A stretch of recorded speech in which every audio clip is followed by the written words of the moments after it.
The body of a young waitress is found in the mountains of Colorado. With no physical link to the killer, the only hope of catching him is to decode his darkest secrets.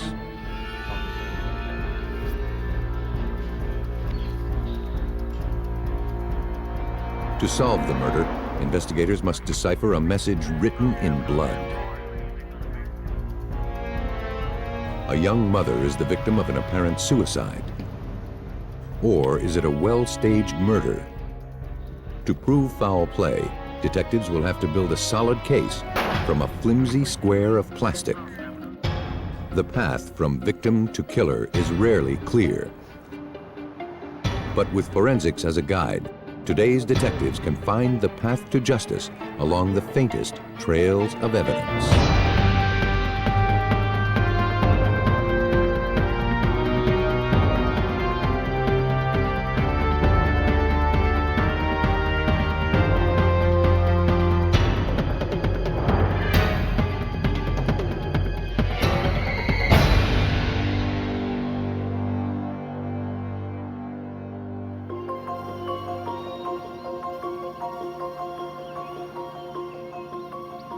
Rugged and isolated, the mountains of Colorado Springs, Colorado are a hiker's paradise. But those same qualities make it the perfect place to hide a body.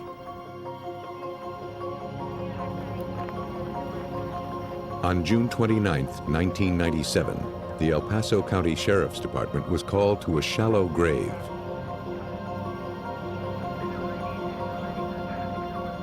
They unearthed the body of a young woman, but were unable to dig up any clues leading to her killer. Detectives could only speculate as to when their Jane Doe had been discarded and by whom.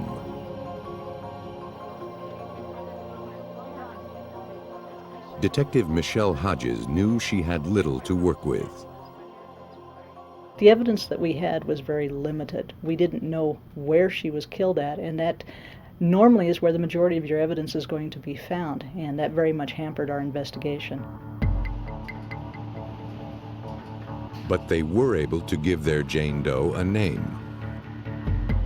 At autopsy, the body was positively identified as Deidre Malikowski, a 24-year-old waitress from the nearby town of Fountain. She had been reported missing a week before.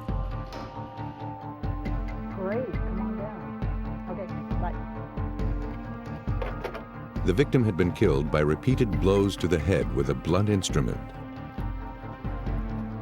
Biological evidence found during an internal examination of the victim suggested that she'd been raped. For now, it was the only physical evidence connecting Deidre to her killer. The body had been exposed to the elements and contained fly larvae. Investigators hoped that these insects would help pinpoint the time of death. At the Arapahoe County Crime Lab, detectives turned to Thomas Adair, an expert in forensic entomology. Forensic entomology is the use of insects to answer a medical criminal question. Oftentimes this involves trying to determine how long a body has been exposed, how long it's been since females have laid eggs or larvae on the body. In murder cases where a body has been dumped outdoors, adult female flies usually locate the remains within minutes and begin depositing eggs. These eggs help experts calculate how long the body has been exposed. At the crime scene, larval flies had been removed from the victim's remains and preserved in alcohol. At autopsy, a second sample of insects was removed and kept alive. These two sets of larvae were sent to the crime lab for analysis.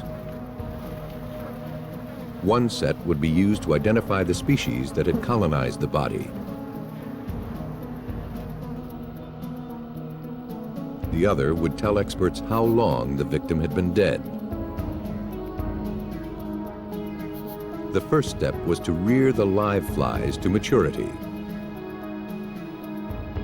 In the rearing process, what we do is we take those immature species, the maggots, we place them in a jar with a food source, like in this case beef liver or chicken liver, and then allow them to progress to their adult stage. Once they've emerged, it allows us a little bit more ease in identification. Once the species was identified, Adair was able to pinpoint the exact age of the preserved larvae found on the body.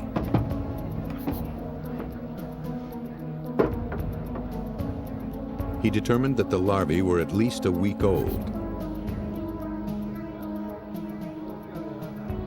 Since Deidre Malikowski was last seen a week earlier, he deduced the victim had been killed within 24 hours of her disappearance.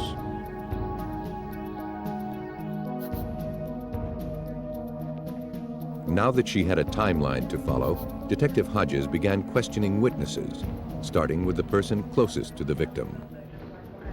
That person's going to give us the most information. Also, we need to either include or eliminate them from our investigation. But in this case, the person closest to the victim, Deidre Malikowski's fiancé, wasn't talking. He hired an attorney and refused to cooperate with the investigation.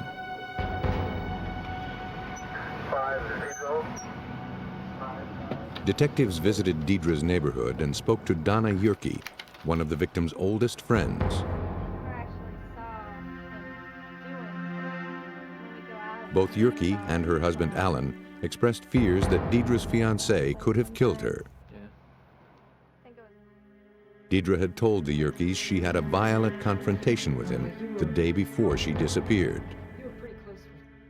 During that fight, he had actually placed his hand around her throat in a strangling position to control her. This, of course, raised a lot of queries as to how heavily he was involved with that. Given the violent nature of their relationship, investigators had to consider the fiancé as their prime suspect. But without any physical evidence, there was no way to pursue a case against him. And until more information surfaced, Hodges knew they'd have to be patient. We only had a one-time shot at things like this. If you don't have enough evidence when you initially arrest, then you may not be able to proceed with the case. And we didn't want anything like that. We didn't want an acquittal in a case. We wanted a solid case.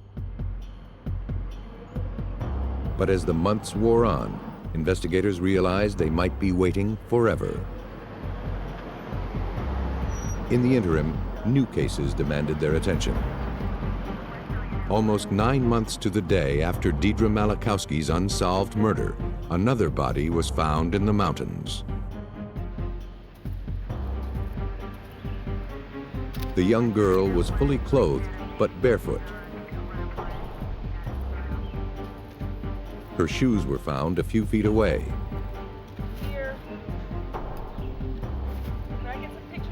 There were no obvious injuries to the body, nor any clues left behind by her killer. The victim was identified as Danielle Bonfield, a 12-year-old reported missing that morning.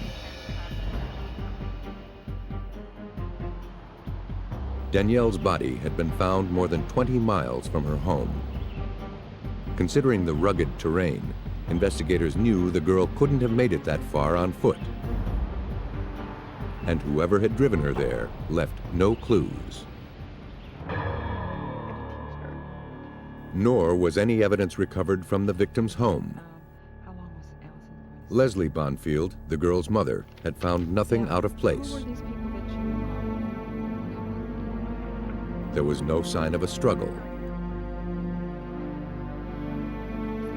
Bonfield told investigators that on the night of her daughter's disappearance, Danielle was to stay home while she joined friends for drinks.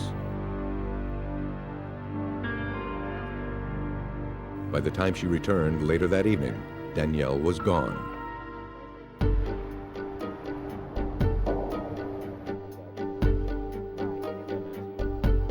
Detectives searched the area around the Bonfields' home and canvassed the immediate neighborhood. They came away empty-handed. The sheriff's department then traced phone calls made from the Bonfield home on the night of Danielle's disappearance. At 8:15 p.m., a call was made to a pager registered to one of the friends Leslie Bonfield was out drinking with. It was Alan Yerke. And upon hearing Mr. Yerke's names, my ears naturally pricked up, and it was like, whoa, what are you talking about, Alan Yerke? Alan Yerke, a witness from the Malikowski murder, had now surfaced on the periphery of the Bonfield murder. He was brought in for questioning. Yerke told police that he was out with Leslie Bonfield and some friends the night Bonfield's daughter disappeared.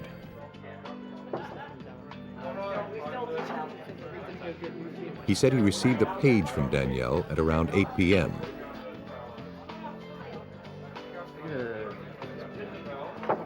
Instead of telling Leslie Bonfield about it, Yerke decided to leave the bar and look in on the girl himself.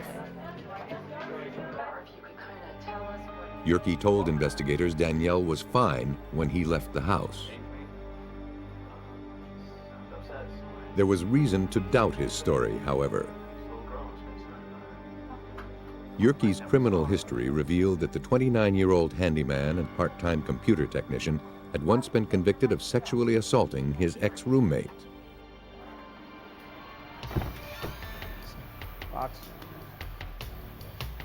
Detectives obtained a warrant to search Yerke's car. It was impounded and analyzed by the Colorado Springs Police Department. The vehicle was littered with garbage, clothing, and papers. Criminalist Charles Green would have to process the mess with the precision of an archaeologist. When we completed the photography, then of course we entered the vehicle. We had to enter that and remove items layer by layer, collecting any items that could possibly have evidentiary value. Mike, let's get this stuff out of here. You might check at the blood. I'm looking for blood. Beneath the piles of clutter, the car yielded 2 pieces of crucial evidence: Danielle's watch and her belt.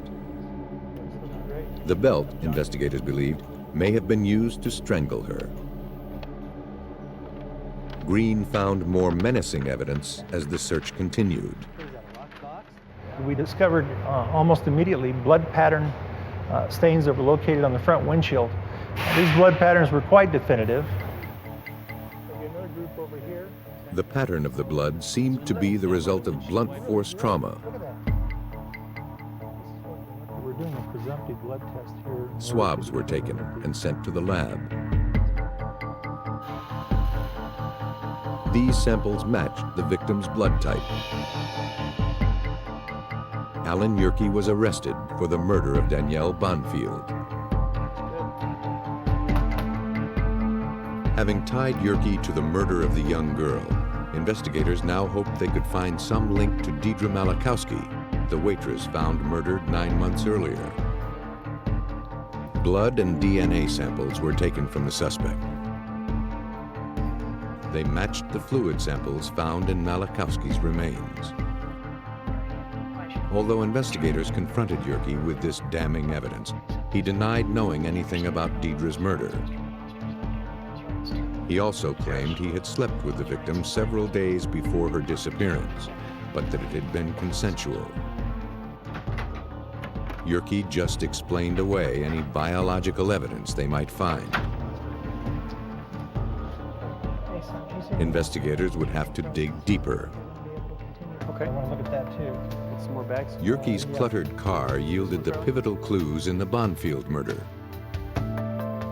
They hoped that it would also contain some link to the Malikowski case. Hours were spent revisiting the vehicle and its contents, but not a single scrap of evidence relating to Deidre Malikowski was recovered. Nor were there any obvious clues in the trunk.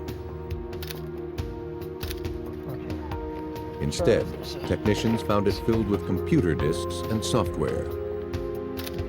John, I got got this thing open a minute ago. You want to take a look inside? The trunkload of floppies and CD-ROMs hardly seemed a momentous find, but as today's detectives know, it could provide a treasure trove of evidence.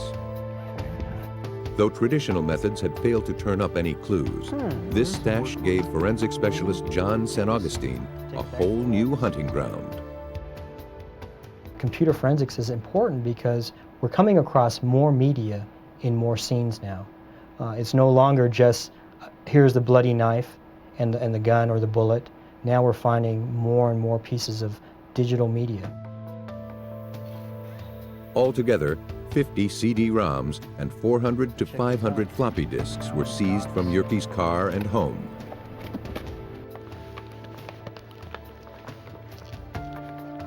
The suspect's wife had mentioned that he liked to keep a journal. Though they knew it was a long shot, investigators needed to find out if he'd ever confessed his crimes electronically. St. Augustine had a tough road ahead of him. In order to preserve the integrity of the evidence, he had to copy every file found on every disk, the equivalent of an entire room filled floor to ceiling with paper. Next, he had to search through individual files, looking for anything associated with a crime. I soon discovered a floppy containing the resume of Mr. Yerke, some jobs that he had worked at, as well as a file called My Sins. I attempted to open it by double-clicking on it, for lack of a better word, to open the file. Immediately, what came up was, this file is password protected. He tried every method he knew to crack the code, but still couldn't penetrate Yerke's defense. It was obvious that whatever was in this document, Yerke had done everything to keep his sins hidden.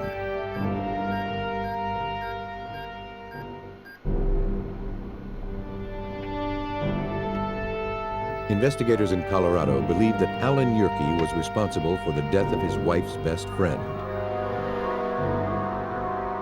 But without any physical evidence linking him to the crime, their only hope of solving the case was to hack an encrypted computer file entitled My Sins. With the help of some powerful software, John St. Augustine was finally able to obtain Yerke's secret password. God help. When I entered the password, God help, into the My Sins document, immediately up came a screen that said, My Sins is reserved by Alan R. Yerke.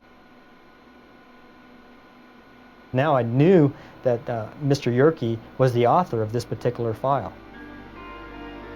St. Augustine was finally able to open the cryptic file.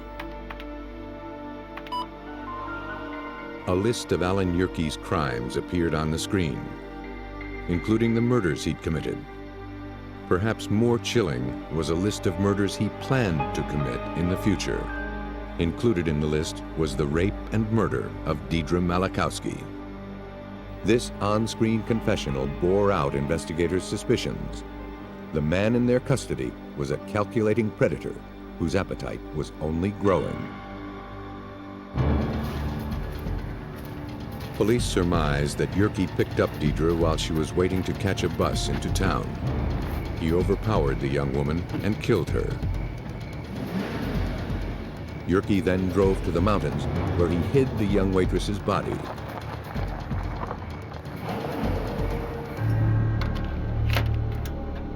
But the killer couldn't keep from confessing. Alone, in front of his computer, Yerke divulged his secrets.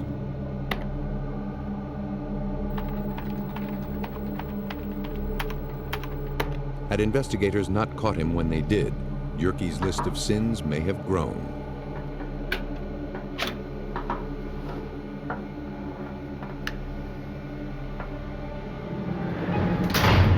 Faced with this evidence, Yerke pled guilty to the murders of Danielle Bonfield and Deidre Malikowski.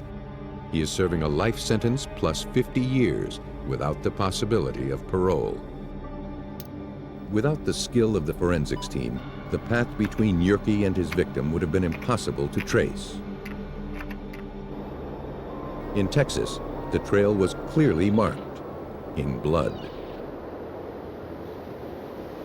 Just off the Texas coast, the island of Galveston woos residents with 32 miles of Gulf beaches and balmy weather year-round. But like human nature, the wind and waves belie a furious capacity for violence. On a Saturday morning in June 1995, a Galveston man found some money on a suburban lawn. It was covered with blood. Searching for the source of the bloody bill, he noticed that the back door of a nearby building was open. The apartment inside was being renovated, but no one responded to his calls. Miller! Hey, Miller! Hey, come on, Miller. Inside, he found his neighbor, 32-year-old John Miller, dead. He'd been stabbed.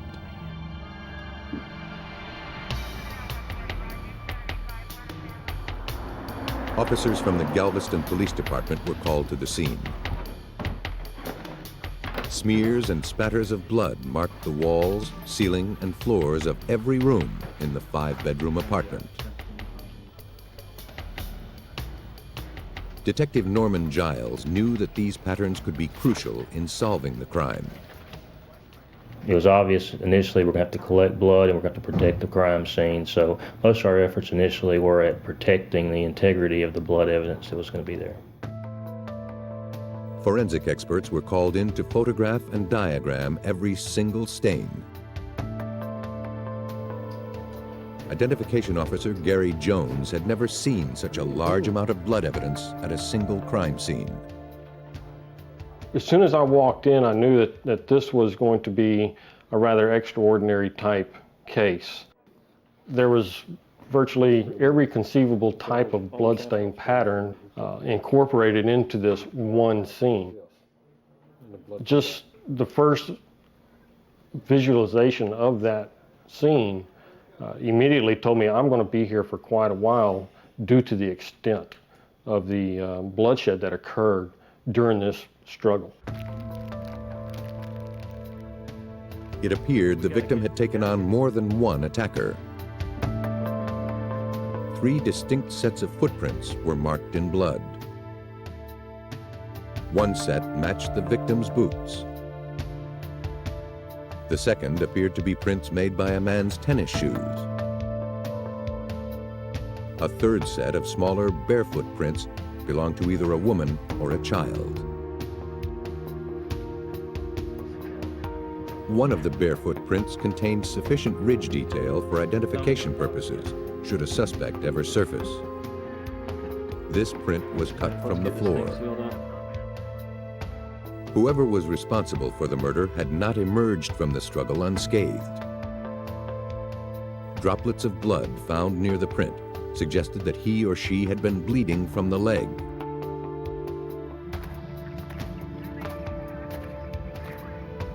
Following the trail of blood droplets, investigators found what appeared to be the murder weapon, a 4-inch single-edged blade. The knife was taken into evidence, but all fingerprints had been wiped from its surface. The trail didn't stop there. Blood went down the stairs, out to the road, then went south on the road to a parking lot near the seawall.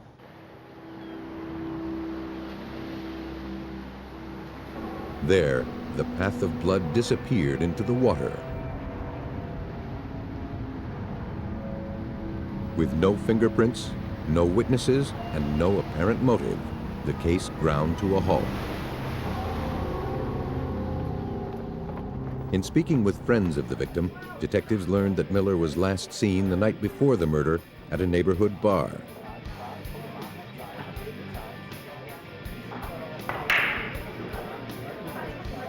A barmaid told police that Miller had been hanging out with a couple of drifters.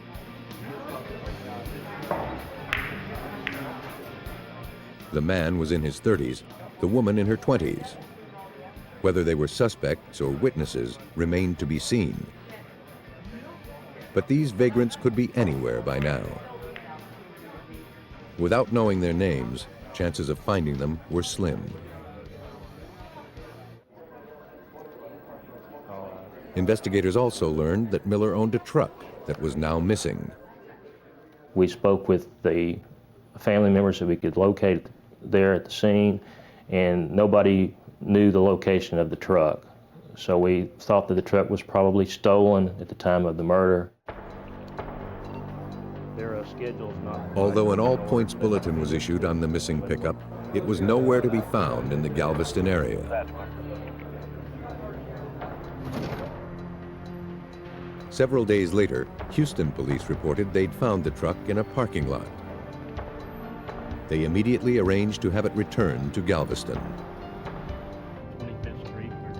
Meanwhile, Giles canvassed businesses along the Houston highway where the truck had been found. We came to a hotel along the way, and we went inside and checked with the clerk, and the clerk actually did remember seeing a male and female that fit the description of the persons that had been seen with Mr. Miller in Galveston. They said the female was walking. She appeared to be limping. Police believed the woman had received the injury at John Miller's apartment. But even with a wounded leg, the couple managed to stay one step ahead of police.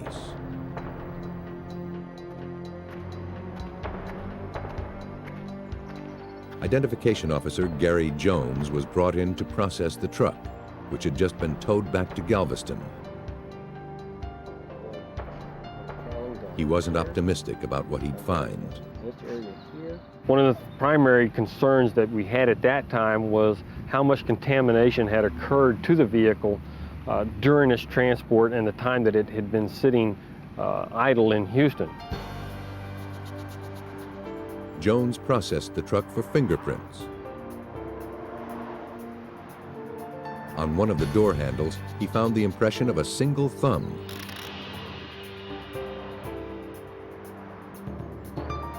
The print was lifted and submitted to a computerized fingerprint identification system.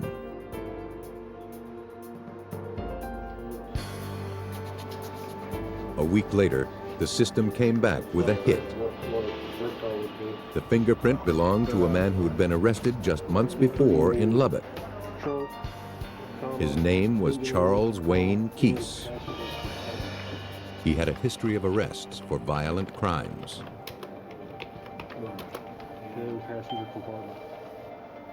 Linking Keese to the victim's vehicle was a positive step, but it only showed an association with the victim. It didn't prove Keese had done anything violent. So we had Mr. Keese's fingerprints on the truck, but we knew he'd been in the truck on times other than the time of the murder. Through food stamp records, police finally found Keese and his girlfriend in Lubbock, some 500 miles away. Armed with a warrant, detectives brought them to Galveston for questioning. Guilty or not, Keese and his girlfriend were among the last people to see John Miller alive. Investigators were eager to speak with them. While the girlfriend's footprints were taken, investigators turned their attention to Keese. Keese admitted that he and his girlfriend had hung out with Miller at a bar on the night in question. He said that Miller then drove them to a pool hall where his truck broke down. There, Keese said, they went their separate ways. His girlfriend's footprint had been compared to the bloody print found at the crime scene. The size of the prints was the same, but technicians would have to be more precise. Like fingerprints, toe prints have a unique pattern of loops and whorls that can be used for identification. Technicians compared the details of the crime scene toe prints with those taken from Keese's girlfriend. They matched perfectly. We had her foot in blood in Mr. Miller's house, so we knew that she was there at the time of the murder.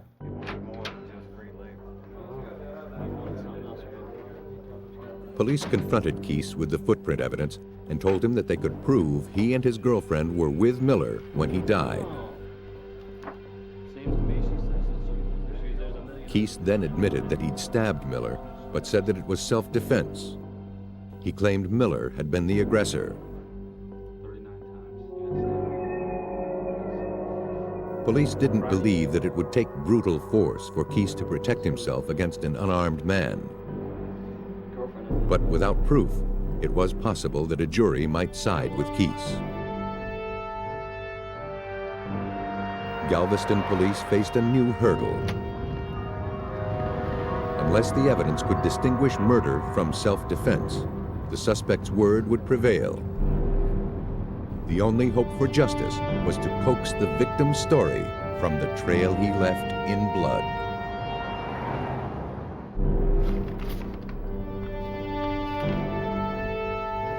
Police in Galveston, Texas didn't believe Charles Keese's claim of self-defense. They thought he was a murderer. To prove it, they turned to the evidence.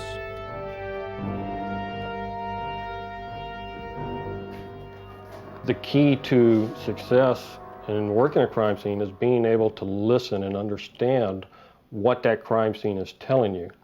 In this case, it involved listening to what was left by the victim in his own blood.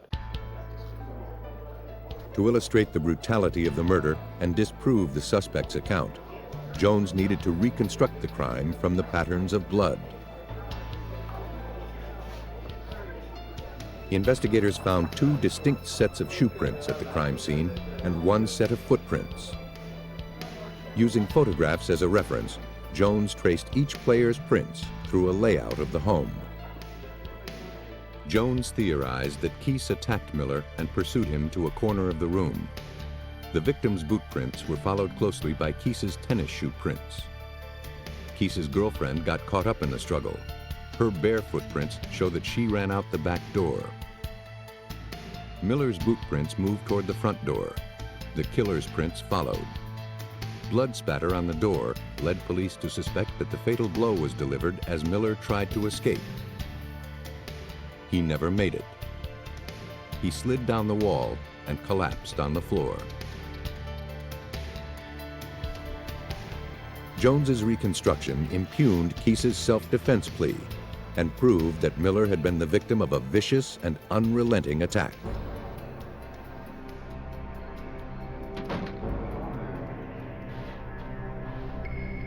Investigators believe that Miller offered the drifters a place to stay on the night in question.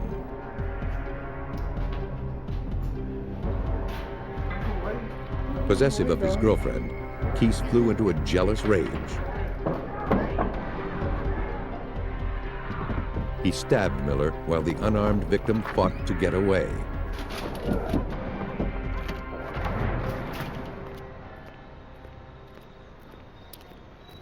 Thanks to the detailed reconstruction of the crime, Charles Wayne Keese was found guilty of first-degree murder and sentenced to life in prison.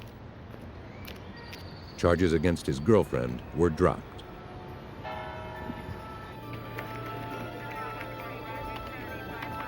At the crime scene in Texas, a confession was etched in blood. But the line between malice and misfortune isn't always so clear. On a Saturday evening in November 1987, paramedics responded to a 911 call from a rural Wisconsin home.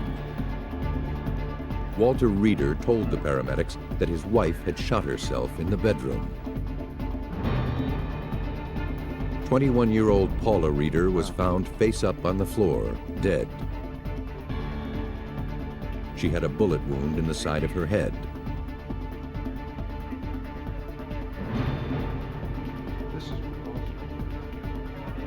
Reeder told paramedics that he'd found his hunting gun next to her body. He'd returned it to its case to keep it away from his small children.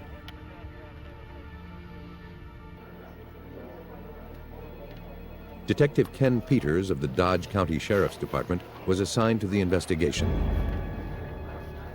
Though it appeared to be a suicide, Peters treats all violent deaths as homicides and works backwards.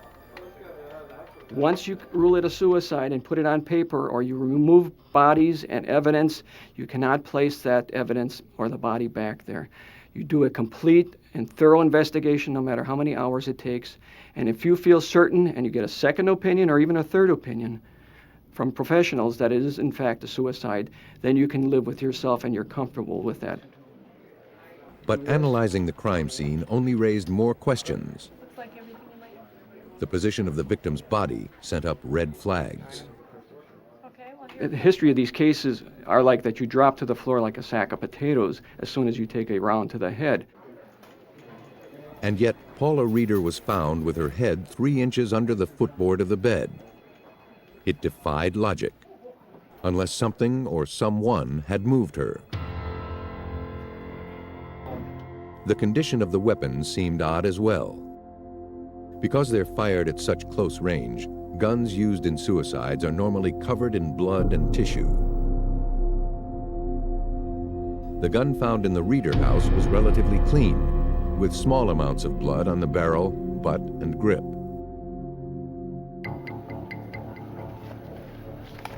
To determine who pulled the trigger, Peters asked for a gunmetal residue test.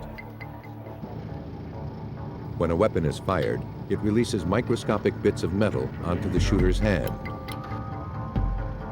Swabs taken from the hands of Paula and Walter Reeder were tested at the lab. Both of the Reeders tested positive, but in low levels. The inconclusive findings indicated they had both touched the gun. It didn't prove who fired it.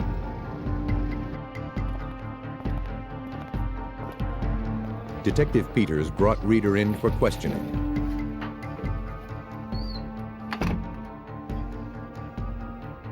Walter Reeder said that he and his daughter Misty were in the basement stacking wood when they heard a loud thump upstairs.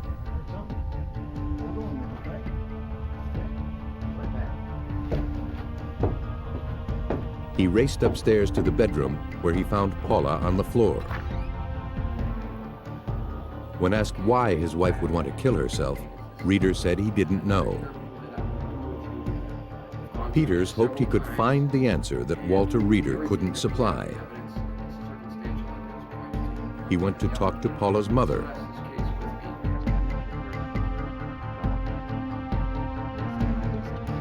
Paula's mother told investigators that she had been worried about her daughter.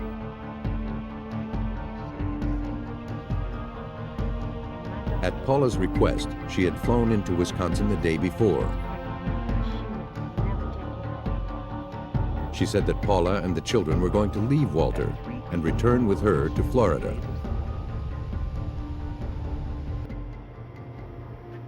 It had been a bad marriage from the start. Against her mother's wishes, Paula married Walter when she was 16 and he was 40. Over the years, the relationship went from bad to worse. Where are you going now? This morning I'm examining. Preliminary autopsy findings confirmed that Paula's health had declined. The once 110-pound woman weighed only 80 pounds at the time of her death. But a bad marriage doesn't prove murder. Without some substantial evidence of foul play, Paula Reeder's death would remain a mystery.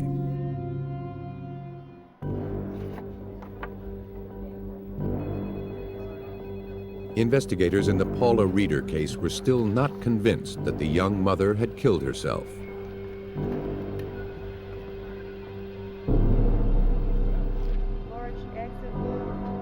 The pathologist confirmed that a single bullet killed the victim, but was unable to determine whether it had been suicide or homicide. If it was suicide, however, the entry point of the bullet was one of the most unusual investigators had ever seen. Most self-inflicted wounds are to the mouth or front of the head. In this case, the gun barrel had been placed behind the victim's ear, angled toward the back of her head.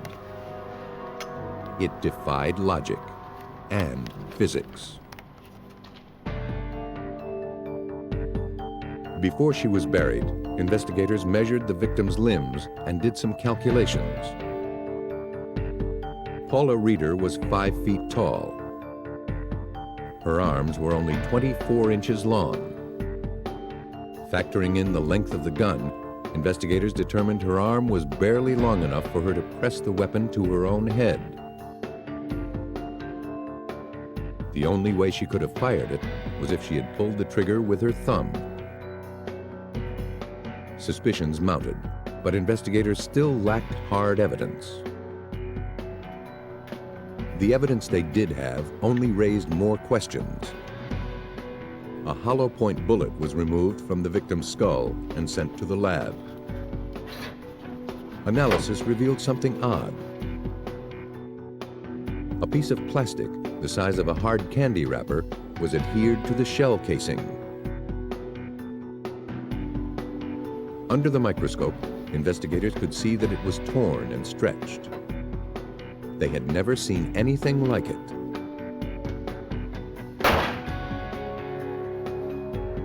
Simulating the awkward way in which Paula Reeder would have to have held the gun, ballistics experts fired test rounds through different types of plastic. But unlike the sample recovered from the victim's head, these samples simply melted and burned.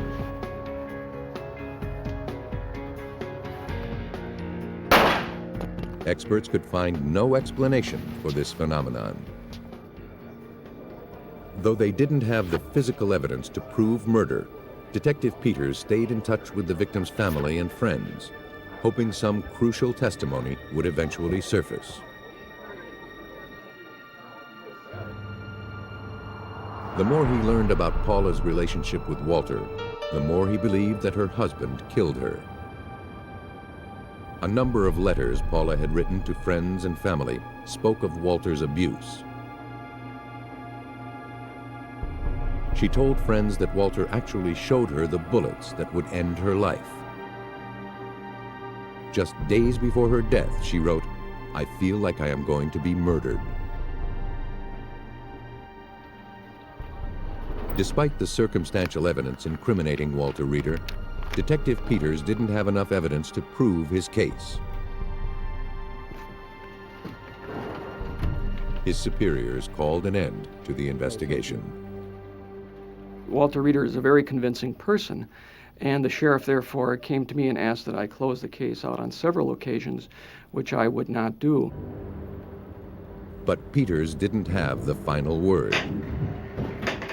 Without a clear determination of homicide from the pathologist, nor any conclusive evidence that Walter Reeder had pulled the trigger, the district attorney knew he couldn't get a criminal conviction. The case was closed.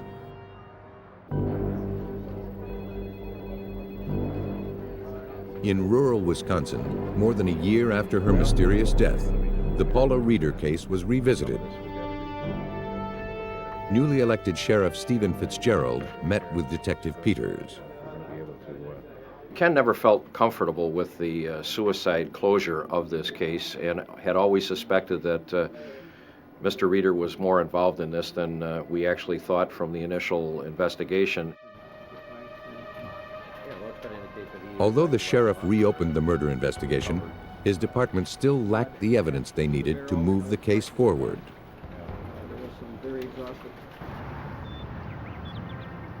Dodge County detectives hoped they'd get the proof they needed from the Wisconsin State Crime Lab.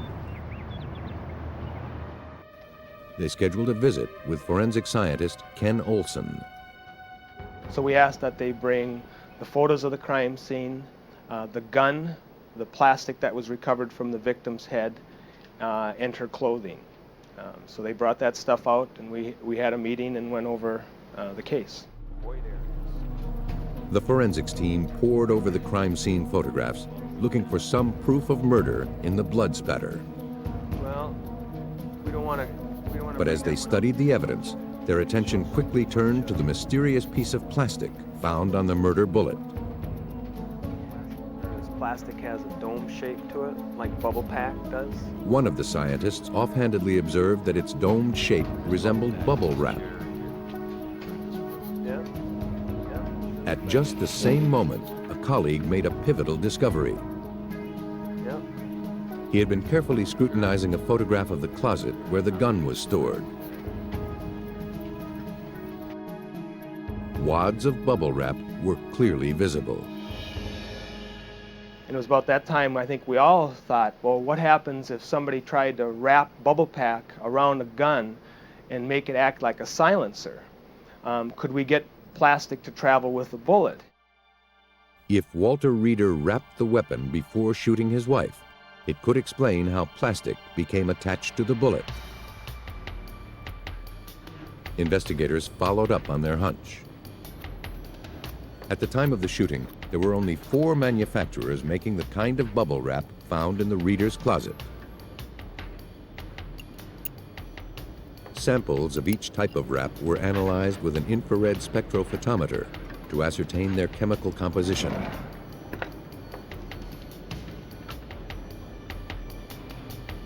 They compared these results with the plastic recovered from the victim.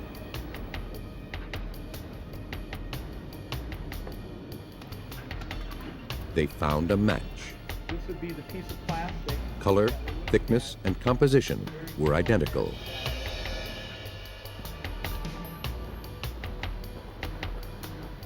Hoping to prove that the plastic could travel with the bullet, technicians fashioned a silencer made of this particular bubble wrap.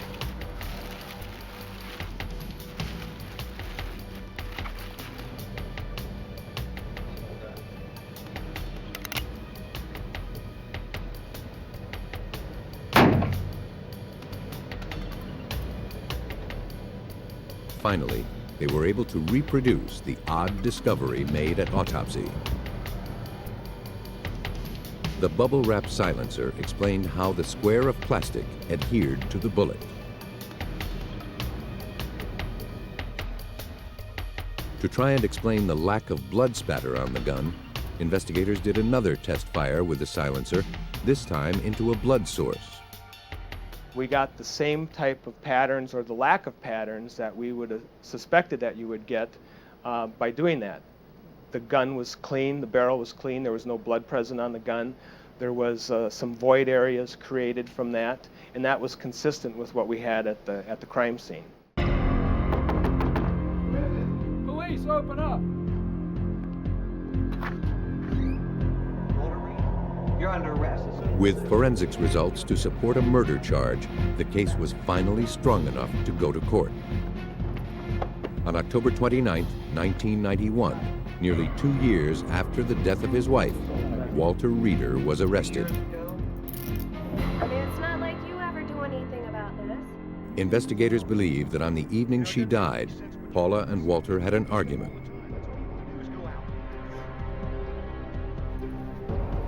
Walter, angry that his wife was going to leave him, decided to end the marriage on his terms. Why don't you do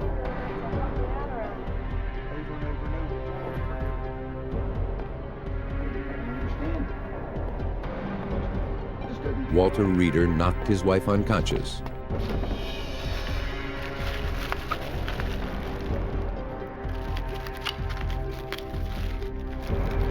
He wrapped the weapon in plastic, placed it against his wife's head, and fired.